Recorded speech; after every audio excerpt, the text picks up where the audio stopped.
Hola, ¿qué tal? Feliz y bendecido día. Mi nombre es Brian Alexander Urbina Hernández, estudiante de la carrera de Ingeniería Forestal del Centro Universitario Regional del Litoral Atlántida Curla en la Ceiba Atlántida, Honduras. El motivo de este video es para una presentación de una exposición en la clase Manejo y Conservación de Suelos sobre los órdenes de suelo según la Soil Taxonomy. En específico, a mí me tocó el orden en Tisol, de sufijo en ENT.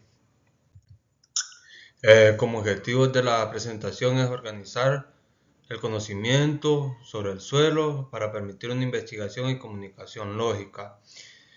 Como segundo punto tenemos agrupar suelos con una génesis similar y utilizar un criterio específico para poner los suelos en estos grupos de acuerdo con sus propiedades. En total son 5 grupos y las propiedades que se utilizan para la clasificación, entre algunas de ellas están propiedades físicas, biológicas y químicas. Como tercer punto tenemos proporcionar un marco que establezca relaciones entre el suelo y su entorno, o sea, su medio ambiente y el ecosistema. También tiene que ver bastante las propiedades antropogénicas. Mayormente en el tema que me tocó a mí se ve bastante sobre la mano humana y que contribuye a este tipo de formación de suelo. La Soil Taxonomy es un sistema de clasificación natural. Está basada en las propiedades de los suelos que se encuentran en el paisaje y en su entorno. Este utiliza niveles jerárquicos que se basan en propiedades medibles y observables. Funciona como una herramienta para el mapeo y la evaluación de las tierras, entre otras funciones específicas.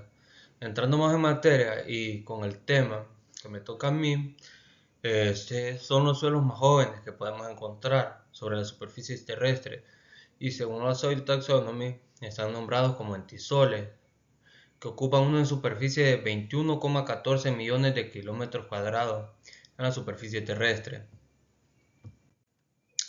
El concepto central de entisoles es el de suelos que tienen escasa o ninguna evidencia de desarrollo en los horizontes pedagogénicos. Muchos entisoles tienen un epipedión ócrico y algunos tienen un epipedión antrópico. Estos son muy pocos, la verdad.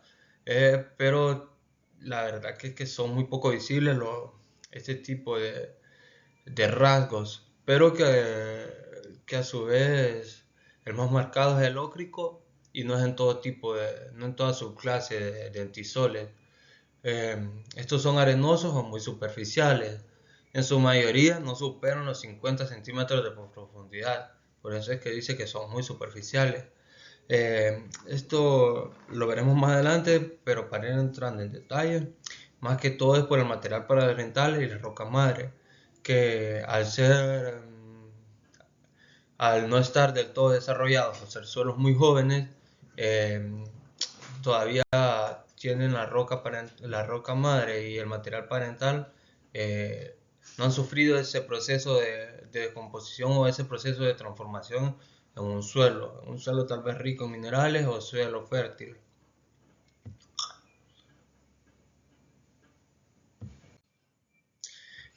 El epipedión ócrico es un horizonte diagnóstico superficial y mineral. Es de color claro y con bajo contenido de materia orgánica. Por ejemplo, el carbono orgánico, común en climas áridos. Este es importante porque más adelante veremos cómo se relaciona con este tipo de suelo. Es característico de suelos poco evolucionados, como los entisoles. Es lo que estábamos hablando, de que en los entisoles se ve la poca transformación de suelo y a su vez también se nota los jóvenes que son. Mayormente en los climas áridos se pueden notar más las características, esto por sus tipos de componentes. Estos son los suelos más jóvenes, según la Soil Taxonomy. no tienen o de tenerlas son escasas las evidencias de desarrollo de los horizontes pedagogénicos. En pocas palabras, la formación de suelo. No es tan marcada la formación de nuevos suelos, sino que está más evidenciada lo que es, que aún contiene bastante de lo que es la roca madre, está en su totalidad. No ha sufrido un proceso de descomposición, como podría ser la meteorización y la mineralización. Eh, Sus propiedades están por ello fuerte determinadas, heredadas por el material original, ya sea material parental o la roca madre. De los horizontes diagnósticos únicamente se presentan aquellos que se originan con facilidad y rapidez, y ahí es donde entra el horizonte ócrico, que este es el único que se puede notar. Igual no es tan distinguible, pero es el que por su composición y su estructura es el que es más fácil de distinguir. Resumiendo, son suelos desarrollados sobre material parental no consolidado o son suelos subdesarrollados. Son suelos que todavía no han sufrido un proceso de desarrollo completo. Son suelos jóvenes y que por ello no presentan horizontes genéticos. Por ejemplo, excepto el horizonte A, como podemos ver en la imagen de ejemplo, nos presenta un horizonte B tan marcado o es un horizonte B nulo. Y esto es en su mayoría en las 5 subclases de, de este tipo de suelo, que no sé que el suelo es así. El perfil característico por ello de un entisol es AC o ACR, que más adelante también hablaremos un poco sobre cómo distinguimos esto. Caracterizados por la falta de horizontes diagnósticos distintivos, a menudo se forman en llanuras aluviales recientes, pendientes pronunciadas o dunas de arena. Son el orden de suelos más extensos a nivel mundial. Ya vimos la cantidad de números y en porcentajes estamos cubriendo un aproximado del 18% de la tierra libre de hielo. Con respecto a lo que son los lugares donde más se forman, aquí hablaremos un poco sobre ello y también daremos ejemplos. En las imágenes podemos ver los tres tipos de suelos de los cuales acabamos de hablar: pendientes inclinadas, eh, lo que son llanuras aluviales y las dunas de arena. Las pendientes inclinadas también están relacionadas con, y podemos ver en este ejemplo, la erosión del suelo. La erosión del suelo también contribuye a lo que es este, este tipo de suelo. Aquí entra el factor antropogénico. En las pendientes inclinadas tenemos el ejemplo de que la mano humana, al buscar hacer siembra en ese tipo de relieves, incrementa o intenta incrementar la superficie del suelo, llevándole diferentes tipos de sedimentos nuevos o suelos que al incluirlos ya en el suelo anterior no formado, esto crea tipos de capas que hace que solo termine de afectar más lo que es la erosión y que marque más el tipo de suelo. También tenemos lo que son las llanuras aluviales.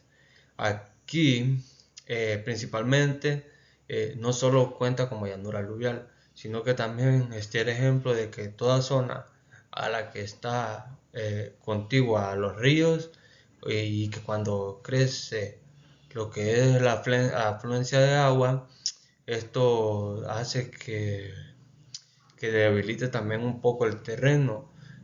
Y en lo que es la parte de que mantiene siempre el terreno húmedo, eh, contribuye al tipo de formación del suelo. Y mayormente, o la que más, el ejemplo más común y el que más vemos en este tipo de suelo es las dunas de arena, como ya acabamos de ver en el principio de la exposición. El tipo Este tipo de suelos se da más en lugares áridos, en lugares también de altas temperaturas, que es un factor que influye, y también en lugares donde no o donde la retención de agua es poca, como lo sería la duna de arena. No solo es poca de retención de agua, sino que eh, la agua que le llega al tipo de terreno también es bastante poca por la ubicación geográfica. Ahora veremos un poco de lo que son los subórdenes en los entisoles. Eh, Empecemos con los aquens, que son los más saturados. Están en permanente u ocasionalmente saturados por agua. Presentan marcados los rasgos de redoximorfismos. El redoximorfismo es una característica del suelo por la reducción y la oxidación de dióxido de hierro y manganeso. Esto por la saturación del agua. Indica condiciones de drenaje deficiente, eh, y también esto hace que o se muestran estas características mostrándose como moteados coloridos en ciertas ubicaciones del suelo. Mayormente este tipo de suelos es de un color muy pálido, como acabamos de hablar hace poco, un color amarillento, pero en casos con un color muy pálido, pero en casos como en el Aquen, contamos, o donde están los suelos saturados con mucha agua, contamos con colores moteados, ya colores un poco más azulados, más verdeados, colores más oscuros. Y esto es un indicativo o sea, de la saturación del agua y del tipo de suborden de entisol del que estamos hablando. También cuentan colores grisáceos, pero eso es más que todo cuando está pasando de su saturación de agua a cuando baja un poco. La verdad que lo que son los colores es una forma característica o bastante distintiva de saber cuáles son los tipos de suborden del que estamos hablando. Muchos tienen, como les está diciendo, muchos tienen colores abigarrados, azules o grises, como de síntomas de hidromorfismo. Algunos de reciente formación y presentan vegetación hidromórfica también. Los Arends son otra subclase, otro suborden. Estos no presentan horizontes de diagnóstico continuos, puesto que la alteración del perfil original es consecuencia de actividades humanas. Es lo que estábamos hablando, de cómo las actividades humanas eh, marcan más este tipo de suelo.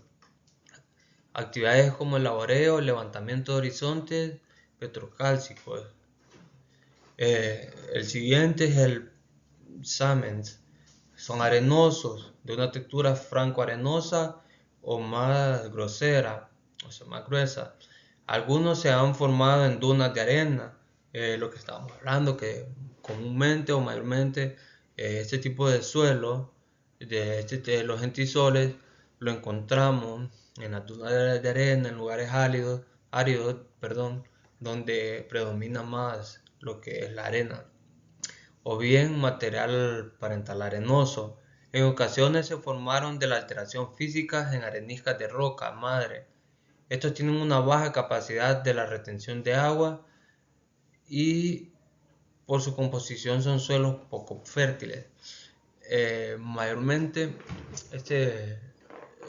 no son suelos recomendables para, para trabajos ya sea agronómicos o trabajos donde queramos plantar un tipo de cultivo. Sí se puede, porque hay casos donde se le agregan diferentes tipos de fertilizantes para ayudarle al suelo a cumplir ciertas funciones que el suelo en sí o el suelo mismo no permite, pero no sería el suelo adecuado por las características que hay en este. Por ejemplo, que son arenosos, la poca retención de agua, su material parental, falto de minerales, y si tiene más, y cuando tiene minerales son materiales que no se han descompuesto. y por ende no son disponibles para las plantas ni disponibles para el suelo. Están en su estado, por así decirlo, su estado original, que no tiene ninguna función en el suelo. Otra de las subórdenes es el fluens, desarrollado sobre materiales aluviales, estratificados. Se encuentran formando partes de las vegas y deltas de los ríos. Son suelos muy fértiles para usos como la horticultura. Al contrario del suelo del suborden anterior que vimos, este es súper más fértil, aunque igual no es recomendable. Sí tiene mucha fertilidad para lo que es horticultura, para cultivos que necesitan tal vez de terrenos con grandes terrenos con bastante agua, o sea que sea esté en humedad permanente o que tenga bastante, no retención o también retención, pero más que todo que esté saturado permanentemente. Esto presenta una apreciable cantidad de carbono orgánico, distribuido de manera irregular por la profundidad, ya que, como mencionamos al principio, la profundidad es mínima, de 30 centímetros, y esto hace que esté distribuido de manera irregular, no esté uniforme, y esto hace que no esté disponible totalmente en todo el terreno para las plantas por su irregularidad. Y como último de los subórdenes tenemos lo que son los hortens. Estos son otros entisoles que se han formado sobre superficies erosionadas, lo que estábamos hablando hace poco, sobre cómo la erosión es un factor que también influye en este tipo de suelo, y que no han evolucionado más debido a su posición fisiográfica. Se encuentran en cualquier clima y bajo cualquier vegetación. Y aquí está el ejemplo del que les estaba hablando. Los suelos formados con material transportado por el hombre para disminuir pendientes del lugar, y así realizando abancamientos o terrazas para poder cultivar laderas, hace que no se termine de completar esa función de la formación del suelo. Entre los factores formadores de los entisoles de todos los suelos, los que menos han tenido influencia de los factores formadores son estos, puesto que aún no se han desarrollado, no han requerido de los cambios necesarios para la formación del suelo. Aún así sufre de procesos como la melinización y la glesificación. Ya que no, como ya acabamos de decir, que no hay factores formadores, sí están factores no formadores que causan que el suelo no se termine de formar. Y las principales causas son un periodo de formación muy corto, lo que hablamos de que es un suelo joven, o sea, el suelo que no ha transcurrido un gran lapso de tiempo. Este sería el factor tiempo. Situaciones de hidromorfismo sobre el desarrollo de los horizontes pedogenéticos, que está ralentizando por la presencia de las capas freáticas. El hidromorfismo es la situación permanente o temporal de agua en el suelo, lo que genera condiciones reductoras, o sea, falta de oxígeno, y provoca cambios en su color y en su estructura. La abundancia de cuarzo u otros minerales primarios de muy difícil alteración. Este es el factor material parental, que es lo que acabamos de hablar, de que, o sea, están en el suelo pero no disponibles para las plantas. Y también repetidos aportes de materiales de origen aluvial que van rejuveneciendo el perfil, o sea, el factor topografía. Eso es lo mismo que hablábamos también sobre que la mano humana o el factor antropológico, al añadir nuevos tipos de tierra, va rejuveneciendo el perfil y no deja que sufra de esos procesos de transformación. Como conclusión, en resumen, los entisoles representan la etapa inicial de formación del suelo, versátiles pero frágiles, donde el manejo adecuado, pues el manejo conservacionista es fundamental para la productividad a largo plazo, pero que necesita un proceso largo de conservación. No es simplemente ir a agregar un tipo así como estábamos diciendo, agregar más suelo o solo agregar más fertilizante, porque si no le damos el uso o no le damos el manejo y conservación adecuada, solo estaremos perdiendo lo que es los materiales que estamos añadiendo. Gracias a todos por su atención.